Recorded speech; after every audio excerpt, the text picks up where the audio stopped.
Did you even notice that gift sitting there? Did you happen to like look at that and like see that it had your name on it? No. Dude, you don't have to open it. I don't know if Tim wanted you to open it. This is for me? When I was supposed to bring that to you. I hung out with Tim. I hung out with Tim several weeks ago, and he gave me that to give you. He said he's had it for like 2 to 3 years, and he keeps meaning to give it to you. And you don't have to open it on camera if you don't want to. Oh, I mean, But I'd be I curious. don't know what's in it. He said it's not a dick. He said it's nothing phallic. Let's see. Let me peek. Okay. Oh, no, this is nothing phallic. What is it? All I needed to see was that. Ooh, Ted Lasso? I'm already excited. I haven't watched that show. I've watched clips. Oh, dude, you gotta watch it. Let's see. No way! Oh, man.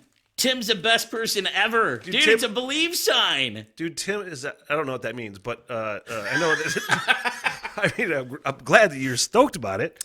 Well, But Tim is a grade A gift giver. yes, this is so money. All right, first of all, Tim, I love you. Thank you for that. That's amazing. And I didn't even know this was a thing.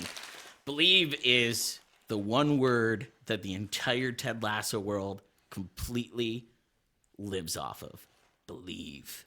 I like that feeling. Dude, I like that sentiment.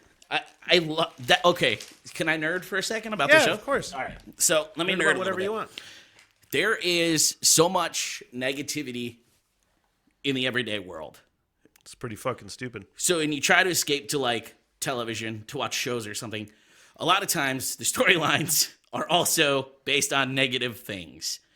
And there was something about this show, dude. It was such a positive show. Even when it went down the sad path, the show always ended on a high note. And I swear to God, I have never felt the feels like I felt watching this show. Really? I swear to you, dude. It is so good because it's funny, it's heartwarming, and then also there's a little bit of a kick to the gut, like Well, with it's the like- mental health side of things. I can't remember why I'm not remembering his name that plays Ted Lasso. Why is it escaping me? I know his Jason name. Sudeikis? Jason Sudeikis. He's funny. Yeah. I don't know why. I've seen clips. There's so many of those that I've just seen clips. You could name a million of them that people watch all the time, and I'm like, well, I fucking never watch it. So I didn't know if I was gonna like it first. I don't like soccer very much. I don't like watching soccer. I liked playing when I was younger and not fat. But no, seriously, like I didn't think I was gonna like the show, and then I started watching it, and the first joke that grabbed me, and you might not even think this is that funny. They're walking through the arena. The owner's showing them around, and she's saying during World War II, this was used for British soldiers as a hospital. And she said, some say the ghosts still walk through the halls today, Ted. And she goes, Ted, do you believe in ghosts? And he takes one of those pauses, right? And he turns and he says, I believe I do. But what's more important is those ghosts believe in themselves. And I was done. I was hooked, dude. I was hooked. I know it's not the greatest joke in the world, but that was it for me. And Yeah, but it's just like some of the best jokes are some of the ones that nobody else gets. it was You know what I mean? It Or not that nobody else gets, that a certain number of people don't get. Because obviously a lot of people are going to get it. Yeah. You know what I mean? Yeah. But it's just like, those are the best, where not everybody necessarily thinks it's funny or gets it. Yeah, and listen, I'm a guy who pretty much laughs at the most lowest hanging fruit. So, I mean, it doesn't take much to impress me. But this show, Whatever do you mean, Cartman? I don't know.